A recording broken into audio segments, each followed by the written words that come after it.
Exercice numéro 24, 25 et 27. Alors, nous on va commencer par le numéro 24. Nous avons ici deux sacs. Donc il y a des jetons qui sont numérotés. Ici 1, 2, 3, 4. Ici 1, 2, 3, 4, 5. Donc il n'y a pas le même nombre de pièces. Inès tire au hasard un jeton de ce sac-là. Et Enzo, il va en tirer un de il va tirer un jeton de ce sac-là. On me demande quelle est la probabilité pour chacun de tirer le jeton numéro 1. C'est-à-dire Inès de tirer ce jeton-là et Enzo celui-là. Ben, c'est relativement simple. Pour Enzo, pour Inès, on va commencer par Inès. Donc je commence par Inès. Ben, la probabilité de tirer le jeton 1, ça va être une chance sur 4. J'écris un quart. Mais si vous avez écrit 0,25 ou 25%, c'est exactement la même chose. Quant à Enzo, là aussi c'est pareil. Il a une chance sur 5. Donc la probabilité d'obtenir le 1, c'est une chance sur 5, ce qui fait 20%. Donc 20%, 25%.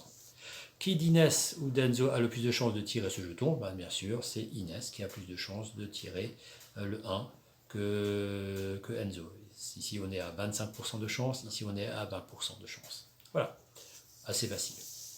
Le numéro 25, le script ici du lutin, donc là c'est un petit peu comme Scratch, est écrit dans le langage Scratch, c'est marqué là d'ailleurs. Dans ce script, on peut lire l'instruction avancer de nombres aléatoires entre 10 et 20. Alors que fait cette instruction?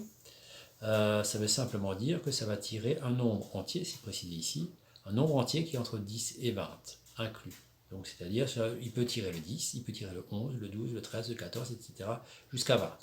Il y a donc, attention, il y a donc 11 issues possibles. Alors pourquoi 11? Tout simplement parce que vous avez le 10, le 11, le 12, le 13, le 14, le 15, le 16, le 17, le 18, le 19 et le 20. Ça vous fait bien 11 instructions. C'est le même problème que les intervalles et que les poteaux pour ceux qui connaissent.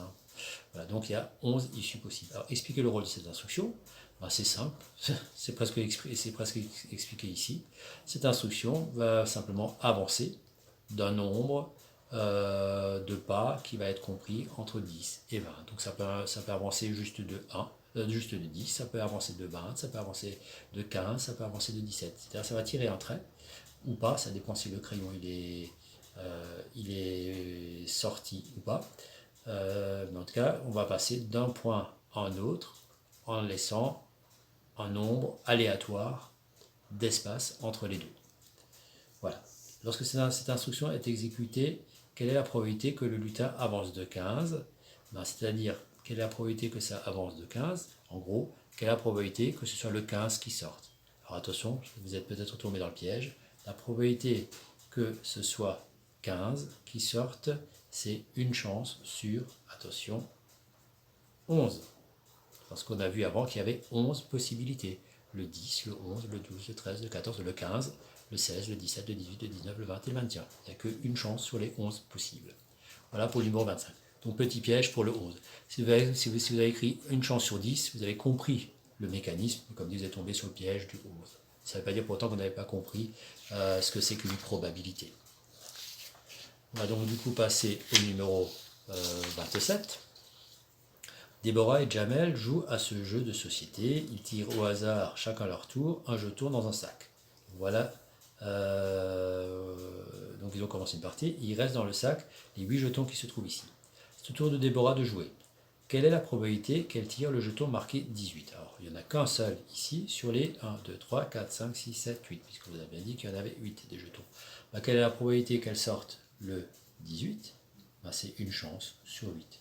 Que vous pouvez bien sûr calculer en disant que c'est 0,125 ou 12,5%.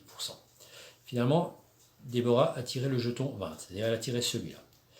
Et elle le garde. Du coup, c'est au tour de Jamel de jouer. Quelle est la probabilité que Jamel tire le jeton 14? C'est-à-dire, une fois que Déborah a tiré ce jeton-là, donc il n'y est plus, quelle est la probabilité pour Jamel de tirer le 14? Elle a une chance sur 1, 2, 3, 4, 5, 6, 7. Il n'y a plus que 7 jetons, donc il a une chance sur 7. Et ça, sur 7, avec un 7, c'est mieux. Une chance sur 7. Voilà. Prochaine vidéo pour la fin des exercices de cette feuille.